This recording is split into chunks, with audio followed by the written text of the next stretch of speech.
Hey folks, welcome. Thanks for being here. My name's Larry Hart. My name is Lara Wilkin. All right, we're on the board of Eyes Open International, and this is really our grand opening event. So with that being said, yeah, let's get excited.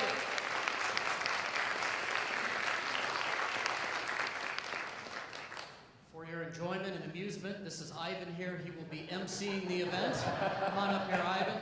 He's got his own microphone, so we're going to get out of Ivan's way and let him get started. Ivan, we ready? Yeah, we're ready. All right, let's go. All right, so can I ask Sister Teresa to come on up and get us started with a prayer? Welcome, everyone. Thank you for coming.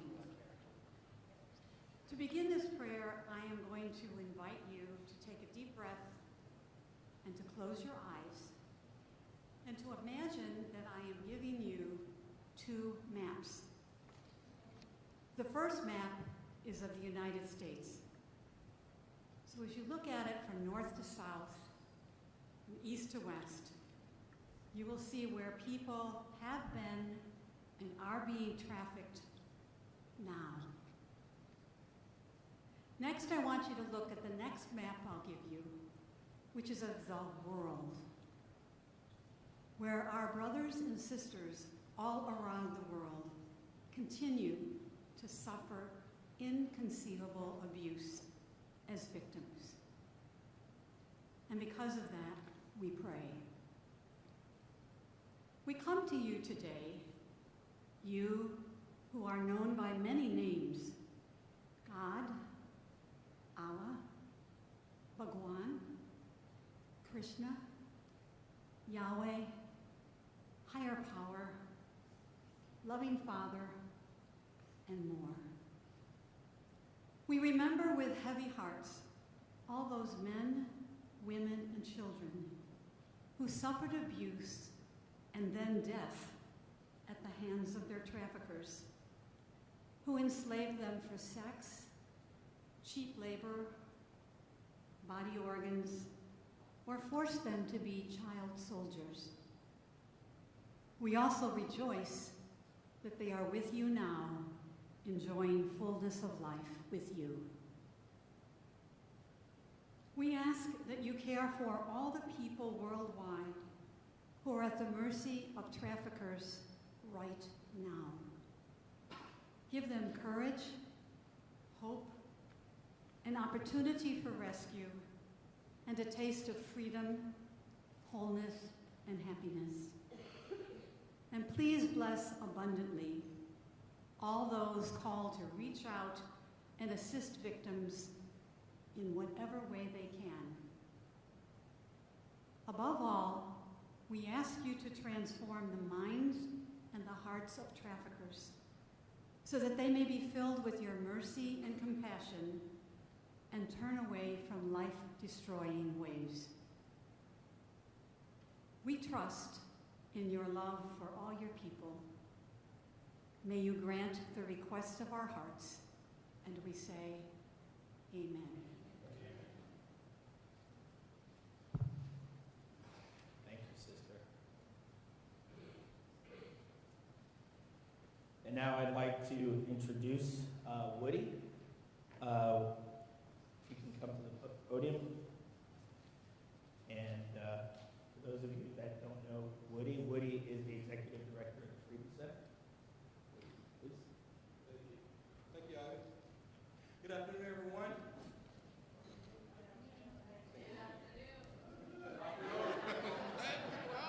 Great. On behalf of our board of directors, staff, volunteers, donors, and all the visionaries from nearly 3 decades ago, imagine a national museum for our nation to share America's history through the lens of the African American experience. I want to welcome you to the National Underground Railroad Freedom Center. Thank you for joining us here today at this historic location for this extraordinary event. I also want to thank Harold and Eyes Open International for the opportunity to collaborate on this significant program, uniting our efforts to combat human trafficking and illegal migration. The Freedom Center's mission is to pursue inclusive freedom by promoting social justice for all, building on the principles of the Underground Railroad. In 1865, the 13th Amendment to the U.S. Constitution technically abolished slavery. However, we all know that the fact remains that human bondage in the United States continues to exist in various forms today. While people often try to compare the new slavery with the old, scholars argue that the common threads of connections between the two is that bondage and cruelty, exploitation, and importantly, unfreedom are the common threads between the two. Today's enslaved people and their exploiters, by contrast, are all but invisible to anyone other than themselves and activists working directly with them. Compared to chattel slavery, it is difficult to lump them into a single racial stereotype because they represent every imaginable race and nationality, they're geographically dispersed, and they're highly mobile. The success of our nation and world must be built upon achieving inclusive freedom for all. The Freedom Center recognized this connection of modern-day enslavement with our mission of inclusive freedom and acted by investing in educational resources to confront this threat to freedom. Importantly, the Freedom Center is well positioned to raise awareness of human trafficking and play a leading role in alleviating it short-term and eventually eliminating it. Following are a few highlights of the activities that we've been involved with to combat this threat to our democracy. First of all, the Invisible Slavery Today exhibit opened at the Freedom Center in 2010 as the first permanent installation about modern slavery at a nationally accredited museum worldwide. The title Invisible was carefully chosen to bring awareness to the devastating fact that slavery did not end 150 plus years ago, but in fact has transformed and still exists in our world today. Invisible educates guests about modern enslavement and its detrimental effects on victims and our society. In 2013, In Slavery Now, which is a website that we bought, joined the Freedom Center's contemporary and anti-slavery programs. The goal here is to educate the public about anti-trafficking, connect them with partner organizations, and take action to end slavery. The Freedom Center is building a community of activists who can come alongside attorneys, law enforcement, and service providers, not just to address the victims and consequences of slavery, but to end the practice. In late 2021, the Shine the Light exhibit opened to create an experience to help visitors understand what modern-day slavery looks like in the state of Ohio. The exhibit aims to educate and connect people with resources and inspire them to become involved as modern abolitionists. It reveals the truth of human trafficking in an engaging way through real stories featuring actual survivors and advocates. Thanks to all of those people who participated in that project. I'm proud to report that the Ohio Facilities and Construction Commission supported this exhibit through a matching grant. On a personal note, one of the most significant benefits of this project is it introduced the Freedom Center staff and myself to Mr. Harold D'Souza. Harold, thank you for that connection. Thank you.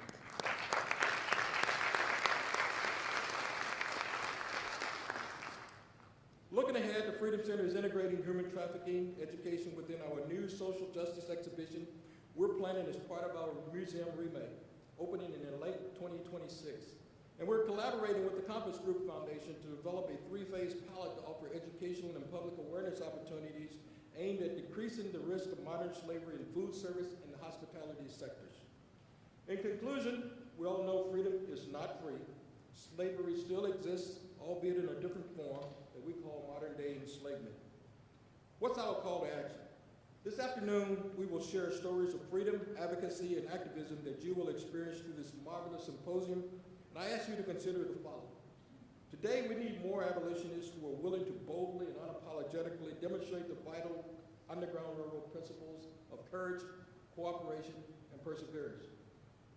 As we journey towards this absolute for freedom, we ask you to do the following. Number one, consider how you might step up your game as an activist and influencer, and combine what you learned here today with your current knowledge base and add one more action item to your human trafficking to-do list. Number two, please open your eyes and ears to trafficking and report them when suspected. Third, learn how you can support known victims of trafficking. They definitely need the support from everybody to continue to restore their lives and so forth. Before taking my seat, I want to offer special recognition to 3 Freedom Center staff members who contributed significantly to making this event possible, along with Eyes Open International. First, Trudy Gaba, I think she's up at the top here. Thank you, Trudy. Thank you, Trudy. Andrea Howard, our Senior Director of Events. I haven't seen her today, but I'm sure she's working behind the scenes. Thank you, Andrea. And Otto Welburn, our Coordinator of Audio Visual, and he's right up there right now. Thank you, Otto. Carol, I want to extend my sincere appreciation to you and your Eyes Open International Board, Planning Committee, family, and team for selecting the National Underground Railroad Freedom Center to launch this special initiative. Thanks to all of you for coming today. Please enjoy the rest of the program. Thank you very much. Yeah, and Woody, can I ask you to stay right here for a moment, please?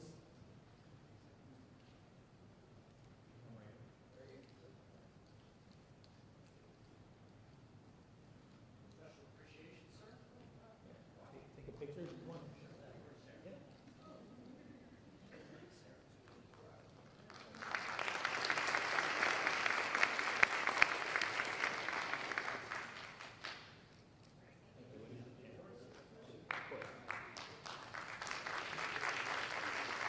All right, thank you, Woody. So, next on the agenda, I think we all know Attorney General Yost, David Yost. Hi, I'm Ohio Attorney General. Ready? No, hey, there's probably going to be a few more glitches like that, so fair warning. Attorney General So- Yost is eager to get started, apparently. Yeah. So, Attorney General Yost has become very connected to the Sousa family, and Harold is also an advisor to the Attorney General himself. So, unfortunately, there was a conflict today, but he sent a video to open up the event, and Larry, there's your cue. Hi, I'm Ohio Attorney General Dave Yost. Thank you for attending today's event, Triumph Over Trafficking. As many of you know, fighting human trafficking is one of my top priorities. I recently had the opportunity to visit the National Underground Railroad Freedom Center and to reflect on its profound meaning. This center stands not just as a monument of history, but as a reminder of the enduring struggle against human bondage and the unyielding pursuit of freedom for all people. With modern-day human trafficking, we draw parallels to the intrepid spirit of Harriet Tubman. Tubman's been immortalized, of course, as a beacon of hope.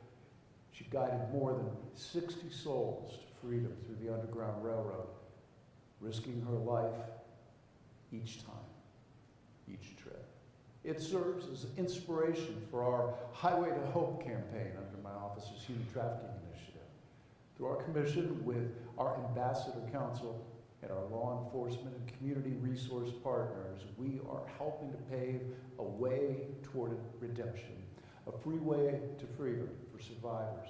Tubman embodied the promise of ensuring no one walked the road to freedom alone. And sometimes, as Nelson Mandela said, it's a long walk indeed.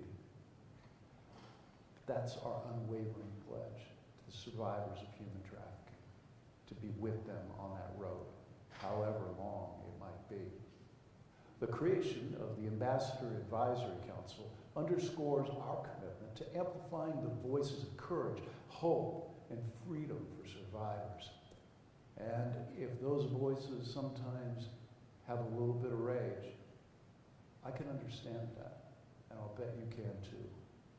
By inviting individuals with lived experience to the table, we acknowledge that survivors are not just statistics, but living letters of resilience. We see you, we hear you, and we stand ready to support you on your journey to healing and empowerment. One such embodiment is my friend Harold D'Souza, a survivor of labor trafficking and debt bondage. Alongside his wife Dancy, they've transformed their harrowing experiences into a global movement for change. Through Eyes Open International, They tirelessly advocate for survivor-informed research and prevention efforts, not just in the United States, but around the globe. The fight against human trafficking transcends political divides. So as we reflect on their journey and today's event, let's be reminded of our commonalities.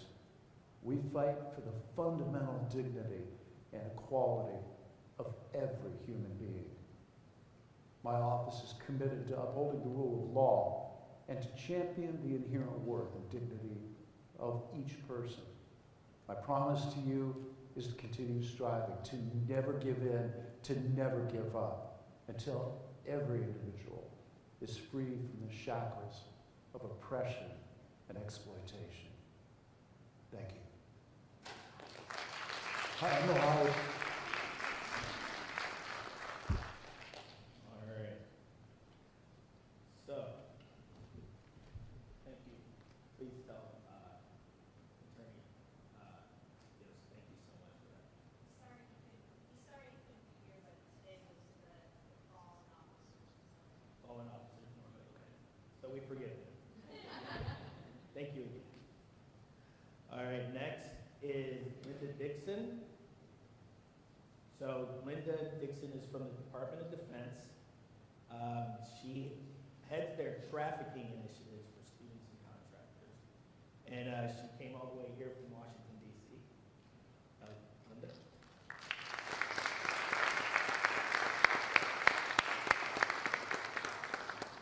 Thank you so much. I am very honored to be here. What a very appropriate venue for this event today, the Freedom Center.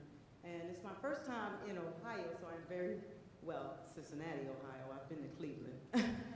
But this is great. So thank you so much for allowing me to come and talk to you today. I just wanted to let you guys know that the Department of Defense has a serious mission to defend and protect our country, right? And I like to start out by saying that the men and the women in our armed services are proud to serve. And the majority of them serve honorably, okay? But DOD is a kind of a society within a society, okay? We have our own laws, we have the Uniform Code of Military Justice, so we have our own legal system. And we have the good and the bad, just like any society, right? There's good people and there's bad people.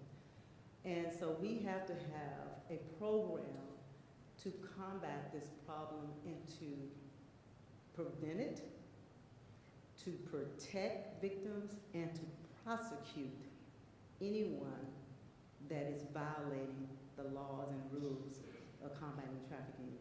So with that, I like to tell you guys that DOD, a lot of times when we first started this mission, folks did not understand why we would be having a program to combat trafficking in persons because they were confused thinking about smuggling. The difference between trafficking and smuggling was a big issue when we first started. But when I showed this video that I want to show you, I'm showing it to you because in the beginning, DOD only had a program for sex trafficking, okay? Because of this video that I want to show you. And the reason why it's relevant now and here is because it was in Ohio. It was in a small town called Warren, Ohio, that Fox News went and had gotten some reports about massage parlors serving as fronts for human trafficking, okay? And when this video, and it was a 3-part segment that aired way back in 2002, a lot of folks saying, why are you showing this? That's a long time ago, right? Okay, it's relevant still today to show this because we still have an issue with sex trafficking, but it's also to point out that we were so focused on sex trafficking that we forgot about the other piece or didn't really look into the other piece, which is labor trafficking, right? Which is huge in the Department of Defense. The Department of Defense is the largest employer within our nation, with over 3 million employees, the Department of Defense is huge. And so we need to make sure that anybody within our realms, within our service, be it military and civilians, are not a part of this problem, okay? So I like to also show a warning. So anytime we give a presentation or our trainings, we let folks know that some of the things we say are disturbing. But that's the nature of this problem, right? It's very disturbing. And we need to point that out to folks that, you know, be prepared to hear some things that you may not want to hear. But we have determined that it's necessary to talk about the ugly, terrible things to convey what human trafficking is, the true problem. Halfway around the world, in the streets of South Korea, a system of sexual servitude built in large part by the U.S. military. Are you telling me that the United States military is part of the problem when it comes to trafficking women and children for sex? Simple answer, yes. There are 37,000 American troops stationed at 100 bases in South Korea. Outside each base is what they call a camp town. By day, an oasis of commercialism. By night, a sexual playground for American GIs. Wellesley College professor Catherine Moon, now a Fulbright scholar in South Korea, has researched the sordid history of the military camp towns. Abusing women, buying women, exploiting women, sometimes hurting women. This is Dongdaecheon, home of Camp Casey, and perhaps the country's most infamous military camp town. It is a sort of a modern system of indentured servitude. The streets are lined with dozens of bars and back alley brothels. So how many girls you got? How many? 4 girls? Wow. They're not free agents.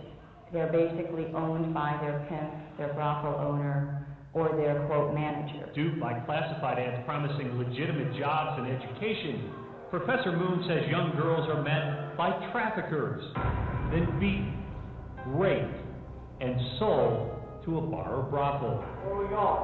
To be raped upon arrival in a new city, to be thrown into a bar with foreign men. This is a huge shock to one's existence. She's a fine girl, and don't look at how she looks. She's doing a real good step. The women are held in debt bondage. They can only leave if they pay off what the pimp or bar owner paid the trafficker, typically several $1,000s. We gotta go. While the women work off their debt, young American soldiers provide an unquenchable demand for service. The girls where we're at, like in my camp, they're ready to pass all. Would the U.S. military function any less without prostitution in Korea? If the answer is yes, we have a problem. It's not a girls' plane. Really? Yeah, you don't have to worry about it. They should know they're CPs, U.S. Army Courtesy Patrol officers. Along with military police, they provide security outside as well as inside the bars and brothels. So you guys keep all these bars safe? That's what we do. Apparently unfazed by the reality of human beings held as property, our 2 friendly officers even offered to show us the ropes. I want to see it all. Our tour.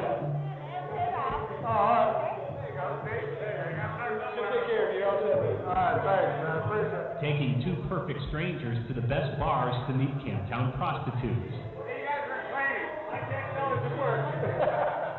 Well, no, they don't make any money. They make enough money to buy their passport back. Because the person in Russia gets the visa, passport, all that has to come over to Korea. They get off the plane, and the Korean nationals that work at the airport take their visa and their passport away, put them in a line on the side, and they go to auction. Locked up, you have no mobility, your passport, all your papers are taken away. You are a non-entity in this foreign country. These Filipino girls say they're locked in the bar every night. But apparently the U.S. military knows exactly what's going on. All these owners, club owners, buy these girls at auction. These girls have to earn however much money they spend on each of them girls before they get their passport. American soldiers are even allowed to bring foreign prostitutes back to the base for sex. The Filipino girls you can, the Korean girls you can. You can bring them on post. Absolutely. Yeah, hang during the road. IT's investigation is coming from both sides of the political aisle. What TV8 has uncovered here is a cruel system of slavery, which is a profound attack on the human rights of the women who are involved, to make certain that they take action to stop it. Congressman Christopher Smith, a Republican from New Jersey, reviewed the IT story and wants to go even farther. He's calling upon the Inspector General to launch a full investigation. But we also would ask that Secretary Rumsfeld and the others do what they can do immediately. So when this documentary aired in March of 2002, by May of 2002, 13 members of Congress wrote to Secretary Rumsfeld at the time, requesting that he look into the leadership in Korea condoning the sex trade industry. Now, mind you, during this time in my life, I was actually a military officer stationed in South Korea.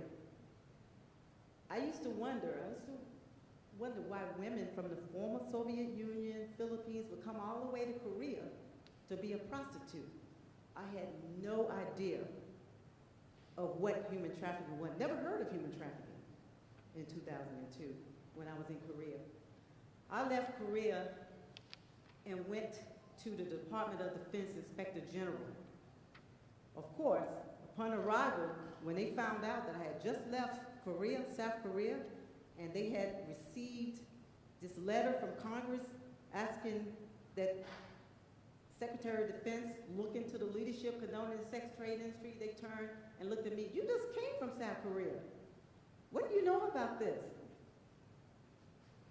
I'm innocent, I know nothing, I did nothing, but I was furious because I saw it, but I didn't know what I was looking at. I just thought they were free agents, prostitutes. We, in the IG at that time, took on the mission to look into what was going on in Korea, went to Korea, wrote up a report, found out that we needed to put in all this stuff in place to make sure our troops were not patronizing this type of crime. And so we put in all kind of trainings. We made it mandatory for the military to take the training. We was focused solely on sex trafficking, solely on the military because of this. And at the time, State Department, okay, you remember the Trafficking Victim Protection Act came out in 2000. The State Department established the Office to Monitor and Combat Trafficking in October of 2001, okay? They were busy, and when they saw this video about DOD, which DOD was not a part of the Senior Policy Operating Group, we are a federal agency, but all the other federal agencies were scrambling and working to develop, the Trafficking Victim Protector, left DOD out. Because the Department of Defense, we're there, to fight and protect the nation. They didn't think about us as being a big part of the problem of human trafficking, okay? Until they saw this video, and at that, it was a rush to come and for DOD to do something about this, because this was on Fox News. I mean, and folks were, writing their members of Congress, asking what's going on, what is the Department of Defense? This is taxpayers' dollars that pays our salary, right? So we put together a task. We did all we could to go and fight this problem. But then later on, in 2004, we get hit with problems in Iraq, where we were using contractors who were bringing folks in from a lot of different countries, India being one of the big ones, right? And taking away their passports, locking them up in containers, not feeding them, not giving them the money that they were supposed to be earning. So we were congratulated for all the training we did for the military, for trying to stop sex trafficking, but we were admonished for the problem of overlooking labor trafficking and what a big issue it is in the Department of Defense. So, with that, I know I'm probably running out of time. I can talk forever on this subject. I'm sorry. I Feel don't wanna free to take up talk very- more if you don't. I don't want to take up too much more of y'all's time. I want to fast forward. I was going to show you guys a video of the history of how DOD started with this whole problem, all the things we've done since we began this issue, but I don't want to take up too much more time, and I don't know if I can show this video. It's about 3 minutes or so. Is that okay to show it? Yeah. Okay. All right, I like to show this because, like I said, there was a rush for DOD to take action. And we far exceeded all of our federal partners when it came to putting together a program, putting together mandatory training. We were the lead because we realized that we had this big black eye to overcome. Because we're in the news. We're a captured audience. People see us, And so this is just to show some of the things that we've done since that Fox News video aired.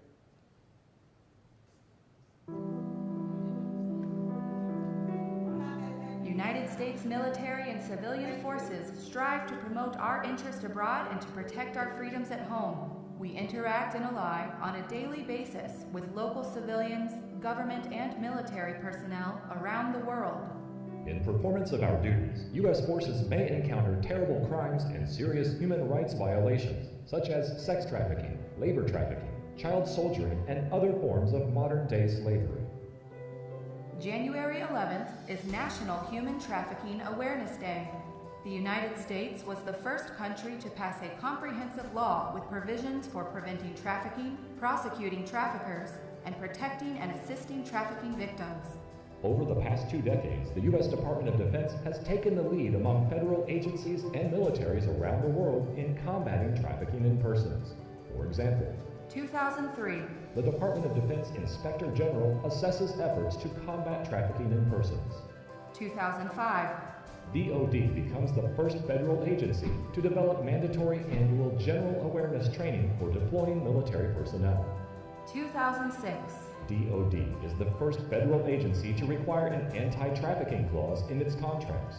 2007. DoD publishes the Department of Defense instruction to establish policy and assign responsibilities to DoD components on combating trafficking in persons. 2011. DoD creates worker rights awareness cards in 7 languages, educating workers at its installations abroad about their right to retain their passport, be paid a fair wage for their work, have a contract in their own language, and more. 2012. DoD formalizes in-reach to all its components by establishing a Combating Trafficking in Persons Task Force. In its first year, the 60-person CTIP task force produces a DoD-wide 3-year strategic plan for combating trafficking in persons. 2016. DoD receives the Presidential Award for Extraordinary Efforts to Combat Trafficking in Persons for its development of an algorithm that uncovers online traffickers on the dark web. The CTIP office continues to expand its awareness-raising efforts through a new CTIP webpage featuring first-person accounts from survivors of sex trafficking, labor trafficking, and child soldiering. The CTIP office is the first federal agency to produce a student guide to preventing human trafficking. It's a fast-paced, interactive, multimedia approach to teaching students how to remain safe from trafficking. As long as human trafficking poses a threat, the CTIP office will continue to develop new programs and products to combat trafficking in persons.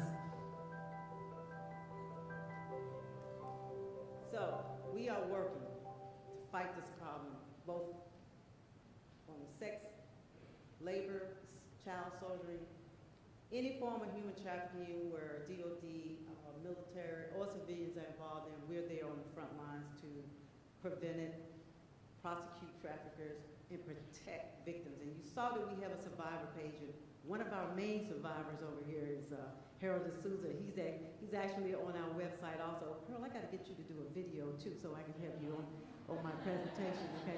So can I get So we're going to continue doing what we do, and I appreciate the time come here and tell you about the Department of Defense program to combat trafficking. Thank you.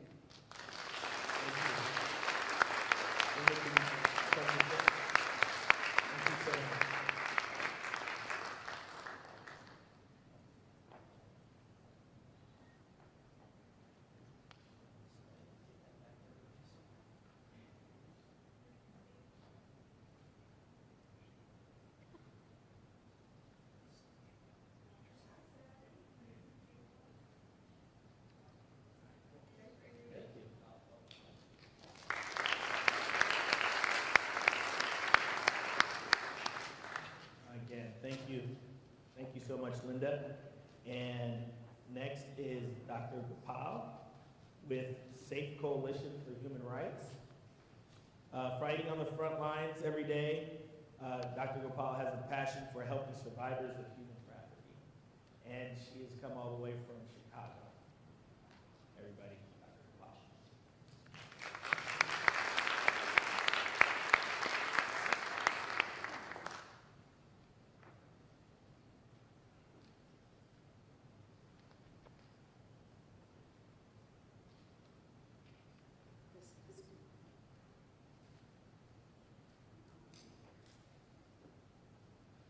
Give me a minute. I'm always technologically challenged. I can work with survivors, don't ask me to technology. So let's get this on the road.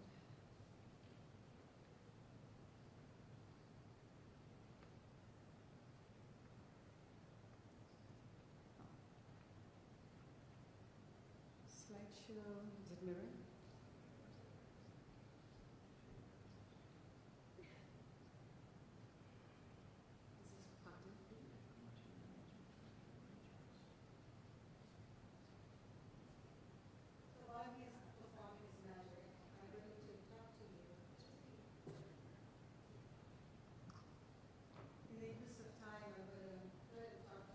Speaking about human trafficking and the work I do. It is thanks to some very special people in this room that all of us are here today.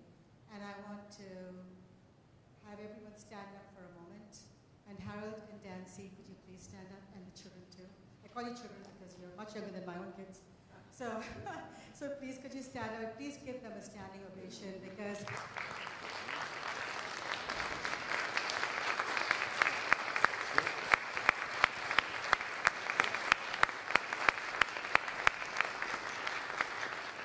thank you so much.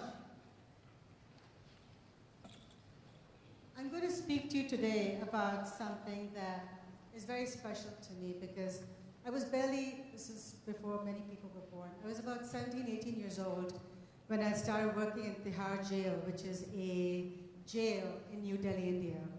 And I was doing my bachelor's in Delhi University at that time, and I was as young as the girls who were in the jail. I did not know it at that time, but these girls were being trafficked. They were being taken from the jail to service dignitaries, politicians who came to India. And I went to my father, who was brigadier in the army at that time, and I said, Dad, this is what's going on. And he said, he didn't say anything to me for a long time. And he said, you have to do this project. And I said, absolutely. These girls are waiting for me to come back and talk to them. And so he started sending an army jeep with me to escort me to that place. And I thought he was just being very nice. I didn't know he was trying to protect my life at that time. So fast forward several years later, I came to the US as a college student. I came as a graduate student. I went to Vanderbilt University. And I was doing a practicum in my psychology program. And my supervisor assigned me a young child and a group of other girls in there, and boys as well. And there's an 8-year-old girl who came up to me and sat on my lap right after I did a whole group therapy session on social skills.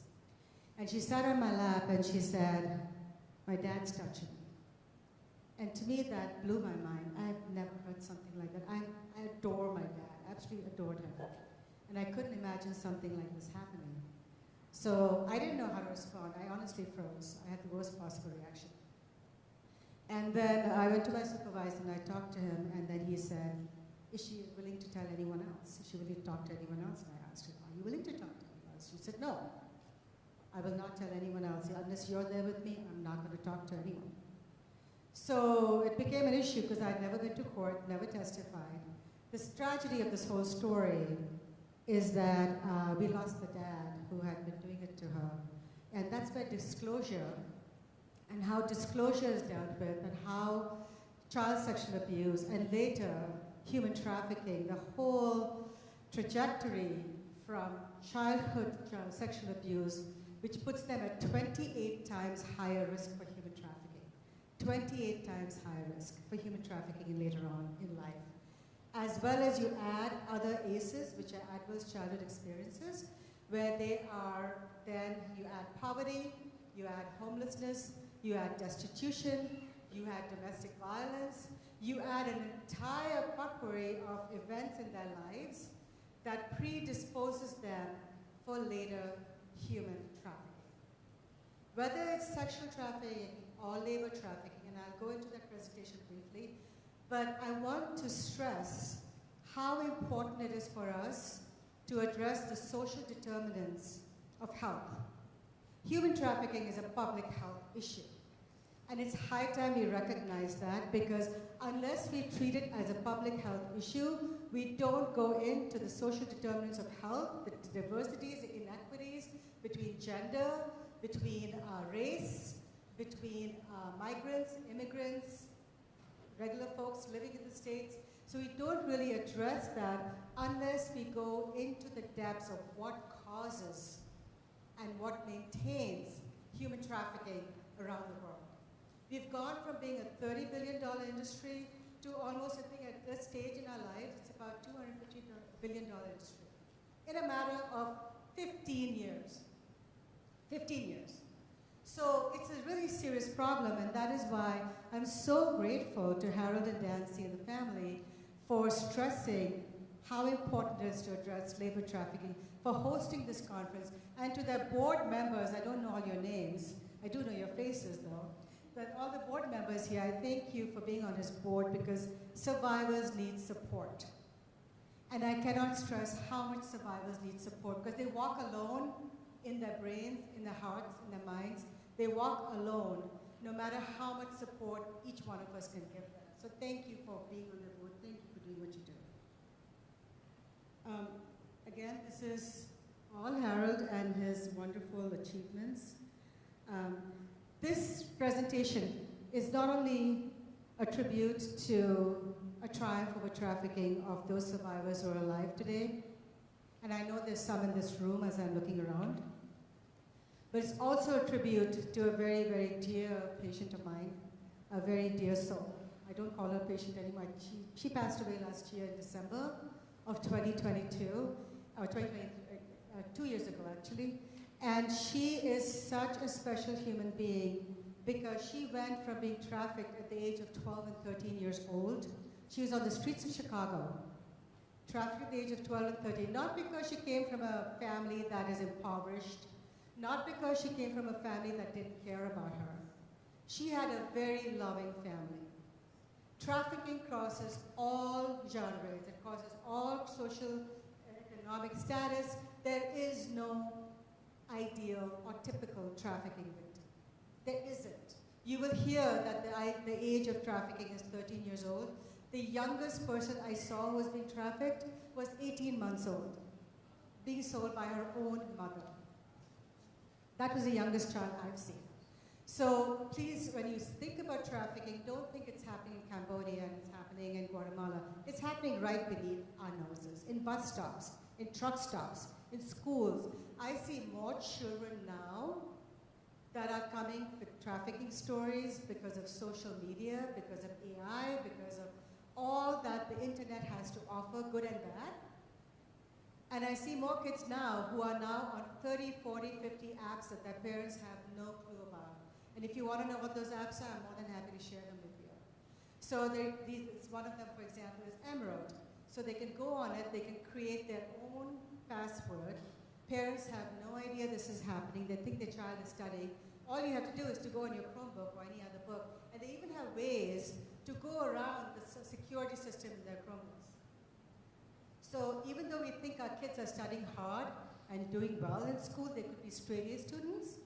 They're still struggling with trafficking because of the vulnerability of the human mind, the vulnerability of our children. They're extremely innocent. So what is human trafficking? It's basically the recruitment. I'll give you a more simple definition. It is when one human being uses another human being for the purposes of exploitation and the purposes of power. So this is the global view. Right now, we have 4.9 million women in the sex trade, 50 million slaves across the world. And these are only that we know of. Less than 1% is rescued, and the rest of them we have no clue about. And we have about 22 million forced marriages around the world. It's getting worse. These are statistics from last year, so you know this year's numbers. So let's talk about empowering survivors, which is where I come, where all my work, 90% to 100% of my work, I think, is just literally that at this point. So I run a shelter. It's called Ashley's House. It's part of the program that we call Therapeutic Housing Response for individuals from vulnerable environments, basically people from the ACEs. Okay? And so what we do is part of the intake is to actually establish whether these individuals were trafficked or not. Believe it or not, there are individuals who will say that they want to come to Ashley's House or our shelter like that. There's 2,000 beds around the country. There's not a place around the country. And they will come in and they will say, well, you know what, so-and-so is hurting me, so-and-so is using me, etc., etc. But they're sometimes sent by the traffickers themselves. So a big part of taking people into the shelter is addressing, is this individual actually trafficked? And we always say, it's like a mantra for us, where we say, you know, you should never question the survivor. You should never question. But the problem is when the bottom girls come in, they then recruit the girls in the house. And we literally had that happen in one instance, and I had to clean out the house and help the girls, reintegrate. So what are the risk factors? I'll talk about that. I'll talk about assessment, and I'll talk about safe housing, and so forth. So there's several forms of human trafficking. The topmost ones actually are debt bondage. Labor trafficking, and thank you, Linda, for bringing that up. Labor trafficking is far more prevalent than sex trafficking. Sex trafficking is just a sexy thing we love to talk about. But honestly, labor trafficking in combination with sex trafficking is very, very prevalent around the world. Child soldiers, finance trafficking. This is something that's been happening in the past 3 years, what we call finance trafficking. So you know how you get calls on your credit card and they say, oh, you owe money. You know, if you don't pay your bill right now, go and get this card. If you don't pay your bill right now, then you're going to the police is going to come get you, or something is going to happen, or you're going to lose your credit score. Something bad's going to happen to you. And these are calls being made from Singapore and from Thailand and from other countries where they are taking Indian engineers. This is an actual thing happening. They're taking Indian engineers. They're telling them they're going to give them really great jobs, and they're shipping them off to countries, putting them in little barracks, 10 people, 20 people to an area, and forcing them to sell you what you shouldn't be buying. And in the process, they get your social security number, and they get, especially our older elderly people, they get all that information. I don't have time. I run out of time. Am I right? Yeah. Okay, so I'm going to talk very briefly about survivors and how do you transform from being a victim to a survivor. So I'm going to talk really briefly about this. There are several ways in which you can transform your lives if you're a victim to being a thriver or a survivor. Right? The most significant ways of doing that is first finding safety. Safety is essential because without safety, there's no therapy. And that's what I realized when sitting in my clinic. I had to go from a clinic life to the actual social life, to the community, and then build a house. And so when you move that and when you do that training, that change from clinic to society, that's where we saw safety for these individuals were really important. And once we had safety, I was then able to do therapy with these people. And we've rescued about 50 women at this point who stayed in Ashley's House. We've had several babies born. I'll just give you this slide right here, and I'll end on that. We have several babies that have been born. The one in the little gray outfit there is a newborn. The mother had lost the previous 2 children because of trafficking, and she was able to give birth to this newborn. And on that positive note, I'm going to end, and thank you.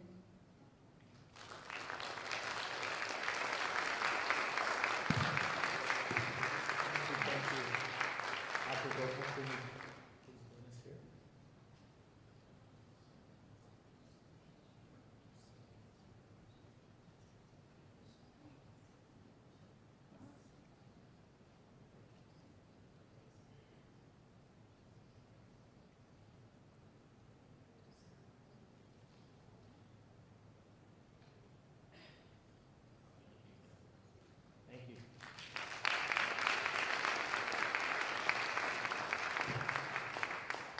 All right. So, change of pace here, everyone. So we have a couple videos to share with you. The first one is from Benjamin Nathan. And for those of you that don't know, there's been some production about Mr. Harold here.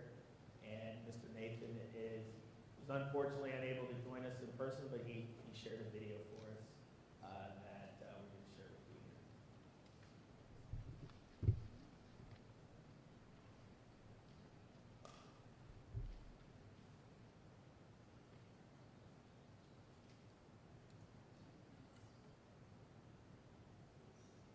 So while Larry's doing that, we're ready to roll.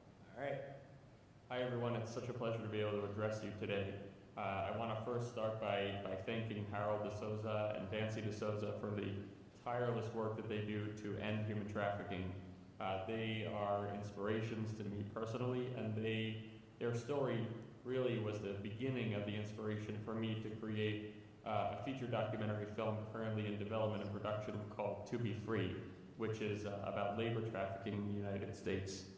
You'll hear more about this shortly, both from our executive producer, Martin Sheen, and with a teaser of the film, which will feature Harold and Dancy's story shortly. Today, I just wanted to thank you all for showing up. Being able to recognize the issue of trafficking, being willing to listen to the stories of survivors, being willing to recognize all that we as Americans and people who live in this country do that contributes unwittingly to labor and other sorts of trafficking in the United States is so important. The first step to doing anything about this terrible problem is to recognize it and to recognize our own roles in it, in enabling it in our societies, in our neighborhoods, in our communities. So as soon as we can begin to recognize that it's going on, as soon as we can begin to recognize how deeply prevalent it is, the more that we can do to spread awareness, to take action, and all of us can do that in our own ways. Harold is doing it with his incredible skills and talents and charisma and will. I'm doing it as a storyteller, as a filmmaker. Everyone can do their part to help to end modern day slavery, labor trafficking, human trafficking. It's so important to be willing to take a stand and do something, and you've taken the first step by being here today. Many of you have taken way more than just this first step. And I applaud your efforts. I thank you for your commitment. If you're interested in learning more about our film, please go to tobefreefilm.com. I hope that you learned something with the teaser that you're about to see. Please feel free to share it widely, and please support Eyes Open International. They're doing incredible work that's so important, truly life-saving and life-changing. So again, thank you to Harold, thank you to Dancy, thank you to all of the board members and leadership of Eyes Open International, and thank you for your will, for your intention, and for your desire to do something positive for humanity.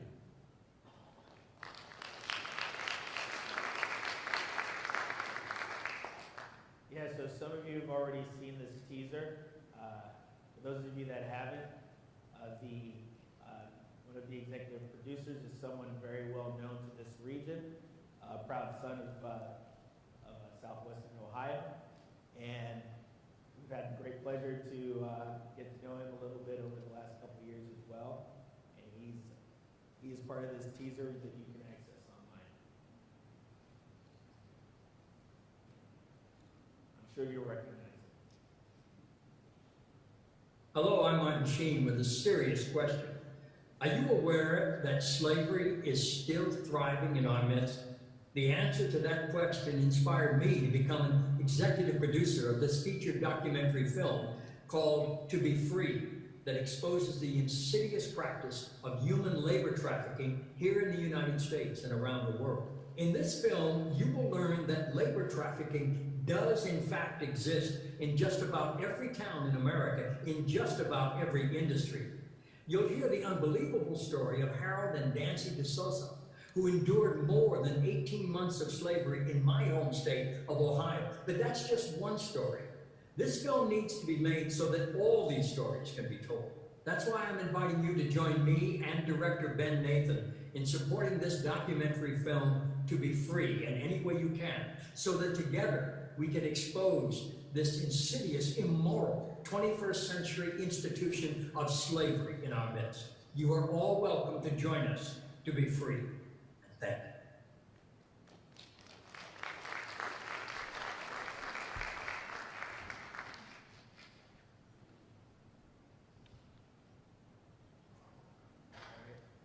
Over to you, Ivan. All right. Let's get those folks back up here. Thank you. So, looks like the next thing here is to invite our panel members, Dr. Gopal. If you can join me up here. Oh, apologies, I looked the wrong way. Sorry. Right here, Doctor, please. Join me. Linda, please join me as well. Linda, join me, please. Yeah, and what we'll do, please have a seat. We'll just have a little discussion here. I know with all these wonderful presentations, I'm sure, you know, the audience would like to hear more. Maybe we can answer some of their questions that they have as well. So, Linda, let's start with you. Since you haven't spoken yet, can you share a little bit about yourself? First off, I would like to say thank you very much to Harold. Hey, Linda? Yeah, you're going to have to get close to the microphone so everyone can hear you. Hello? There we go. Okay, so it is right now. Thank you. You told me that earlier. I just want to say thank you very much to Harold and Nancy for inviting me to be here and for asking Dave Yost, the Attorney General of Ohio, to do the opening for this auspicious event. We are very grateful to also the board members of Iowa's Open International for everything that you are doing here and globally within Ohio, especially when it comes to human trafficking and bringing education and awareness to human trafficking. Can I take this out? Sure. Whatever you It like. would be easier than trying to lean over. But thank you so much for having us come today. And Attorney General Yost is very sorry that he could not be here once again. He had a previous engagement, which is the ceremony for the fallen officers in Ohio. And so he is there at that memorial today. But my name is Linda Powers, and I am the legal director of the Ohio Attorney General's Human Trafficking Initiative. It is a part of the Attorney General's office, and there is a team of individuals that are a part of that unit, one of which is my anti-human trafficking advocate, victim advocate, who is here today, Mary Kate. She is joining me today. We service the entire state of Ohio. One of the things that we have 3 priorities that the Attorney General has set forth for us, one of which is to actually train community members all over the state of Ohio on the issue of human trafficking, so that the community members can go ahead and they can take the tools that they have learned and take it to their communities and try to stop this infection that is going on within the state of Ohio. The second priority that we have is the Attorney General has set forth that there has to be the demand stopped. And so he is very, very, he's an advocate of supporting law enforcement in terms of the operations that they're doing throughout the state of Ohio, in terms of taking the demand down. And the third priority that he set forth, or the pillar that he set forth, is that he wants to make sure that the traffickers are taken to task, that they are prosecuted, and there is justice. So those are the things that, as Mary Kate and I are working throughout the state of Ohio, we are advocating for those things as well when we are going about the state of Ohio. Thank you. Dr. Gopal, while you were presenting, something took my breath away. And I'm wondering if you can maybe share a little bit more the idea that people would come into the shelters and fake being a victim just to take advantage of other victims within the shelter. Right. I mean, literally, while I was listening to that, I went somewhere else. And you learn something new every day. Right? Yes. So, yeah, we start the shelter with this really altruistic idea, let's do this, let's help these individuals. And then you get one person who came in, this lady was about 35 years old, had 2 boys with her, they came in with her. And as we were doing our group work and as she was staying in the house, we realized there's something not quite right. Because she had a lot of money in the bank. And it's like, if you have all this money in the bank, why are you coming to a shelter? You can afford your own. Because we had one of the ladies who was running the house, is also a survivor of domestic violence, and she lost her own daughter to domestic violence, actually, and human trafficking. And she was the one running our house at that time. And she said, there's something very suspicious about this lady. And she said, I'm going to investigate. So fortunately, we're very connected with the police departments and law enforcement, et cetera. And so they helped us investigate this. And come to find out, the woman actually had money in the bank. And not only that, she had come into our house in order to recruit the 5 other women who were living in the house. And she promised them a good place to stay. She said, I can help you find your own house. I can help you get a job. I can help you with your kids. I can even help you get your kids back from DCFS. We call it DCFS in Illinois, but DCS in Indiana.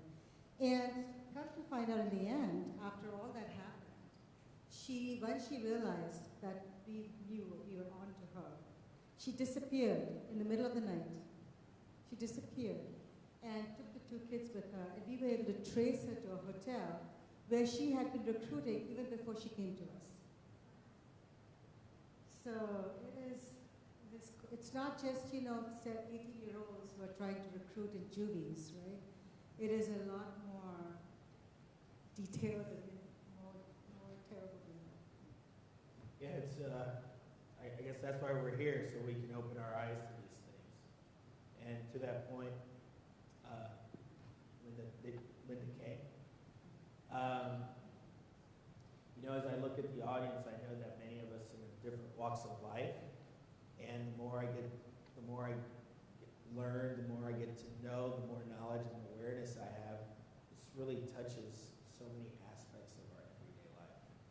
And you started, your presentation showed us, like, I don't know how many of us think about what's going on abroad, let alone that our own military has a connection to this. Can you share a little bit about how that plays here in our country as well? Like how many different levels? We don't just have a problem overseas within the DOD as far as labor or sex trafficking. We also have issues here in the U.S. It's just that it was more pointed out to us overseas based on the fact that a lot of the foreign nationals that are working and serving on our base, the media reaches out to them and talk to them. And that's how, we at DOD really found out about a lot of the problems that we have is through the media. I appreciate the media for that, for pointing out the problems. So we've had issues here in the United States that have come to our attention within the DOD. Some of the military bases that develop, contract that develop our backpacks and military clothing and things. We had cases where they had brought in folks from overseas or wherever into the United States to develop those materials and was keeping them in a area that was not safe, and and definitely they were not being paid what they were supposed to. So there are issues within the U.S. That the DOD also have problems with trafficking, not just sex trafficking, but big problems with labor trafficking. Labor trafficking is the most prominent because you can have both labor and sex trafficking at the same time, a lot of times, when it's labor trafficking. So one of the events, there were stories being told, and hopefully you can elaborate or share some more, but how there are bigger companies that employ or staff to other big companies, and these individuals come and they work 50, 60, 70 hours a week, and they go home with $10. How's that possible? Well, thank you, Linda, for talking about that. That was so important because it's a supply chain issue. And it's not just for the Department of Defense, it's also in the government contracts. It's also when it comes to contracts that we're seeing when we have big companies, especially big construction companies within the state of Ohio, and I'm sure it's going on across the United States. And so it's an issue where within the supply chain, we have to hold businesses accountable for everyone down that supply chain so that they know the people that are working on their job sites are not being labor trafficked. And it is a huge problem within the United States. And so there has to be some accountability to get that eradicated out of the entire supply chain. Businesses need to be knowledgeable about who they are hiring, who their subcontractors are, who the subcontractors are hiring, who those people are bringing on the job sites. So it's not something that is just with the government contracts, it's with business contracts all over the United States. Wow. So government and business. So doctor, I was asked earlier, what do we do when you see something? I mean, now we have a room full of people that their radars are their antennas are up now. Right. And there are hotlines online, or maybe call 911, but in the moment, what does one do if they are suspicious or they don't feel comfortable with what they're seeing? Yeah, it puts you on the spot, right? You see something that, we always say, you see something, say something. Sometimes you really can't say something because who are you going to say it to? So one of the parts of training that I've been developing is how the layperson can actually intervene without feeling that they're directly involved or their lives are in some way in danger. Because the biggest response I've always gotten is, well, I don't want to get involved because I don't know if they'll go after my family. I don't know who else is out there. We're not that wealthy. We can't protect ourselves, bodyguards, so what do we do? So there are numbers you can call. For example, you can text Be Free. It's just say text Be Free. And when you text Be Free, for example, it goes to a national hotline in DC. However, within states, we need to do this legislatively. Within states, we need to have state hotlines because when you call the DC number, even though it's a wonderful service, they don't know what services are available in your state.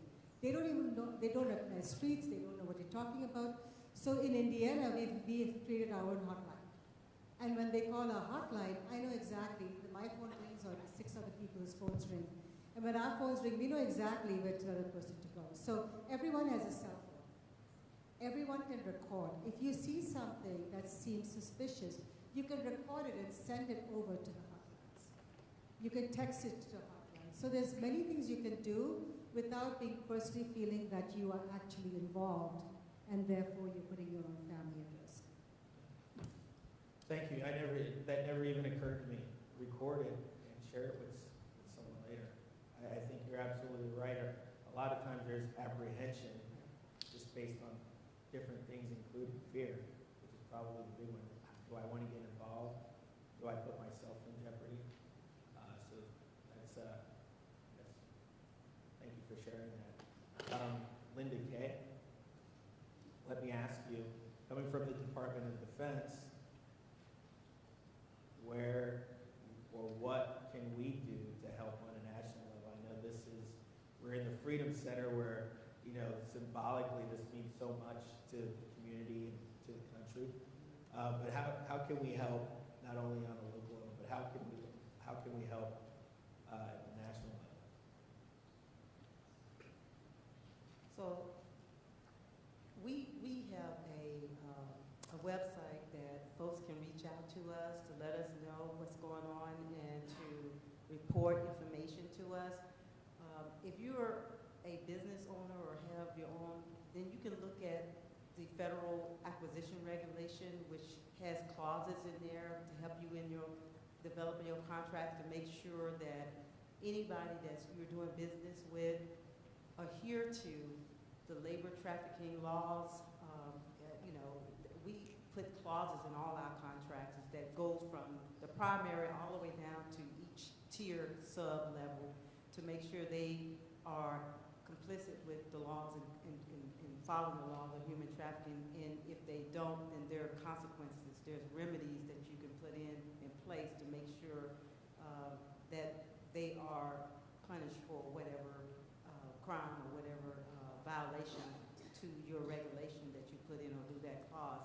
So, you know, we just, on our level, we just want to make sure that folks are aware of the issues, recognize all the indicators of human trafficking, and know where to go and report it. Like she said, you could videotape it or take pictures and send it to the national hotline, or to, if your state has a hotline, we too have a hotline within DOD. And our website is public. And anything on our website, people can download, they can you look at our resources that we have out there available. And we encourage folks to, you don't have to invent your own, you can copy what we have. It's free. You don't have to, you can contact us and we can provide you materials to help if you're developing a campaign. We're there to assist anybody. We want to make sure that this is something that everybody is aware of and doing whatever they can to stop and prevent trafficking. Our program is mainly a demand reduction program because we realize within DOD that we create a huge demand both on the labor and sex trafficking arena. So. Thank you. And Linda, we touched upon it a little bit with Harold, building a relationship with the Attorney General's office. And, you know, I've seen some things. I'd love if you can maybe change lanes a little bit. And if you can give us some insight and share what Harold has brought to the Attorney General's office through that relationship, what has maybe changed, how his advising been able to enhance what you guys are doing. One of the things that Dave Yost set up when he first became the Attorney General was that he wanted to have some ambassadors that would join the Human Trafficking Initiative. And those ambassadors, there were...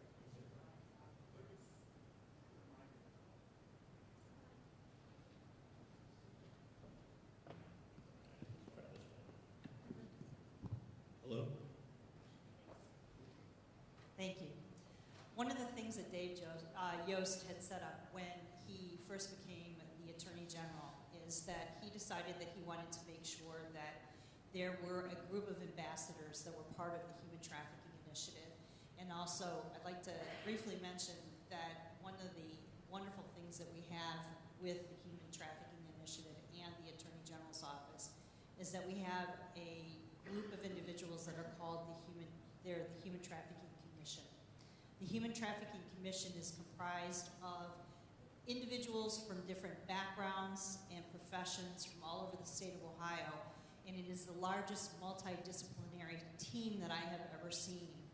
And when I came on board as the legal director, I was amazed as to the individuals that volunteer their times to this Human Trafficking Commission. Within the commission itself, we have subcommittees, and I'm happy to say that two of our chairs are here today. One of the subcommittees we have is Victim Services, and Michelle is here today up in the balcony. and she does an incredible job when it comes to working on various projects dealing with victim services in the state of Ohio. And then Laura is here. She's on the board of Eyes Open International, and she is also she's a chair of the public awareness. So she helps out with training all over the state of Ohio when it comes to bringing public awareness to there. But the ambassador program that was set up is comprised of survivors.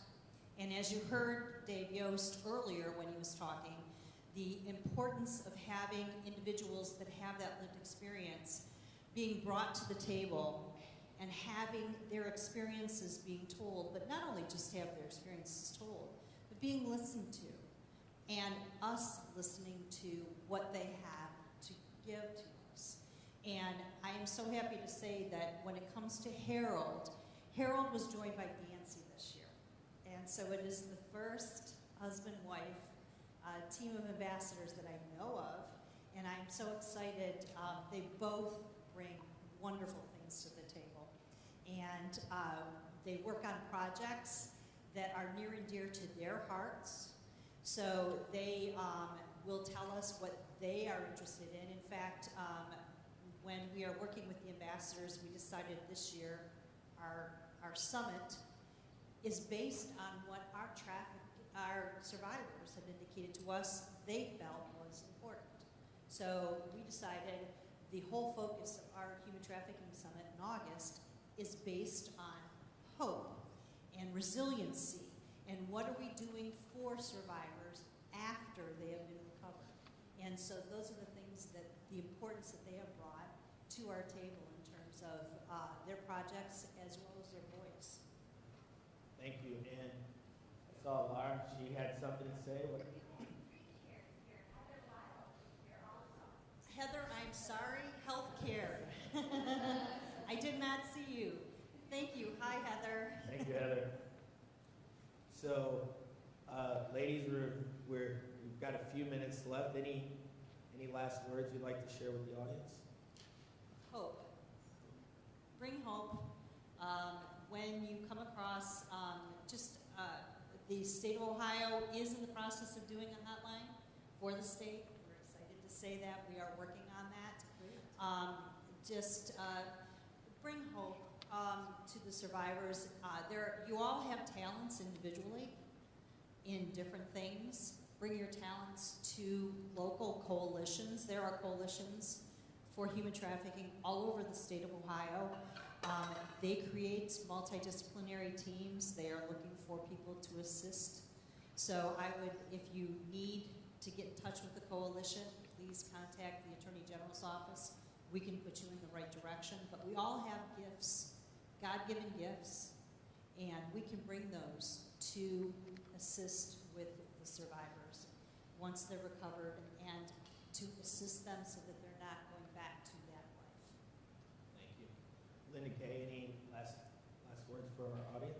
I just want everyone to know that, our nation's Department of Defense,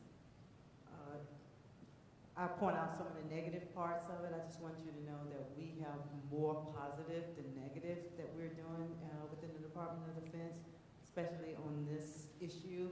And if you know of any survivors, or especially if there's anything related to DOD, we have a public website, ctip.defense.gov. Please, reach out to us, let us know, and we welcome any input, any feedback, any suggestions on how to improve our program. All our trainings and resources are there for anyone to check it out and give us feedback. Appreciate it. Doctor? I think since all of you live here, and the majority of you live here in Ohio, you have an organization right here, your Eyes Open International. Before you leave today, consider how much they're doing. Consider what you can do, because sometimes we don't have time to do the things that the NGOs are doing. But we can contribute in so many different ways. Each of us has some talent we can give and bring to the table.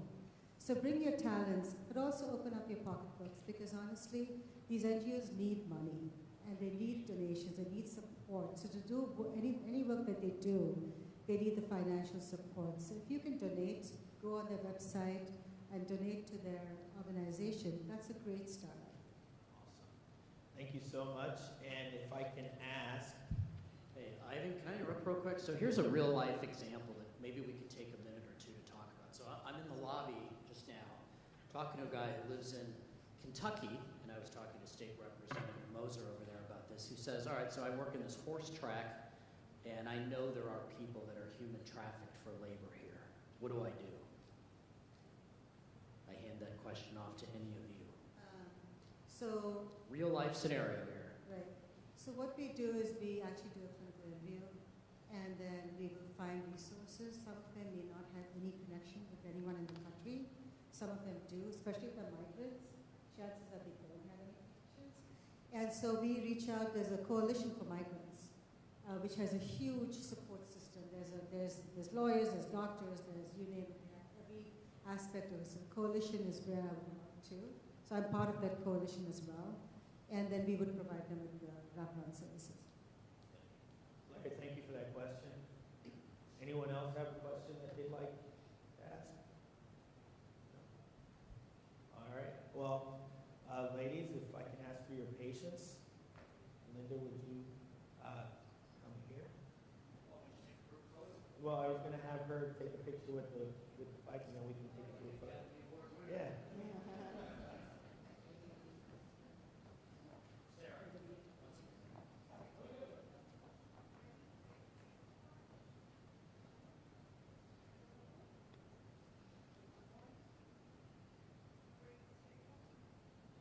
Thank you. Why don't we take one of them?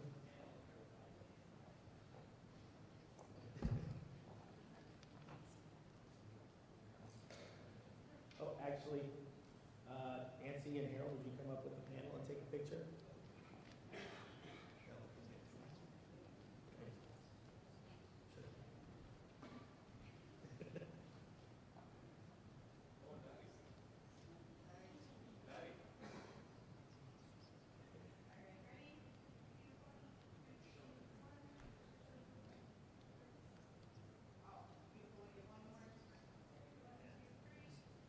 Thank you so much.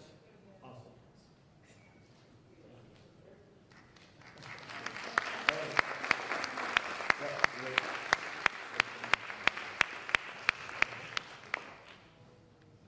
Thank you. Thank you. So if we can see this video as we introduce. Full circle moment for a man who came to the U.S. all in hopes of a better. I'm not sure we were ready to start that.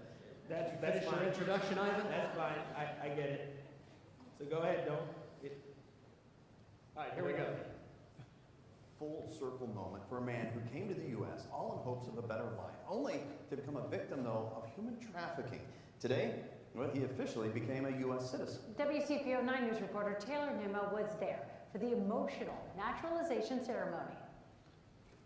Once a modern-day slave, Harold D'Souza is now an official U.S. citizen 20 years after he first came to the United States, and he says he's reached the ultimate freedom of his life.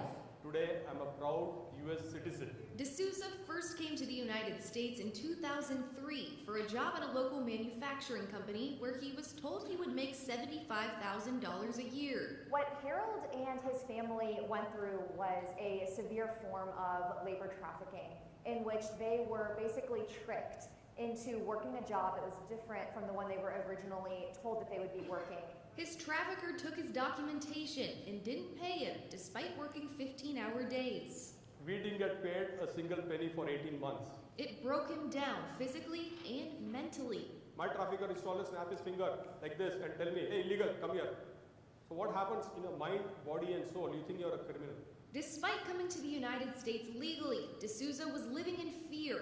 He finally got the courage to go to the police, and now, 20 years later, he's an American citizen. It's a very emotional day. I have no words to express. Former FBI agents, law enforcement, caseworkers who helped him throughout his journey were all there Wednesday to celebrate with him. Harold is that special case who he and his wife both have come full circle, and it's just amazing. Now, D'Souza's sharing his story to raise awareness of human trafficking. Today, I turned obstacles into opportunities. Harold is and has been a key partner of the Governor's Human Trafficking Task Force. And so they've done things like provide training to key stakeholders who are in a unique position to identify potential victims of labor trafficking. His message to other victims and survivors. You should not be scared. There is hope. Be resilient and fight for your freedom. Taylor Nimmo, WCPO 9 News.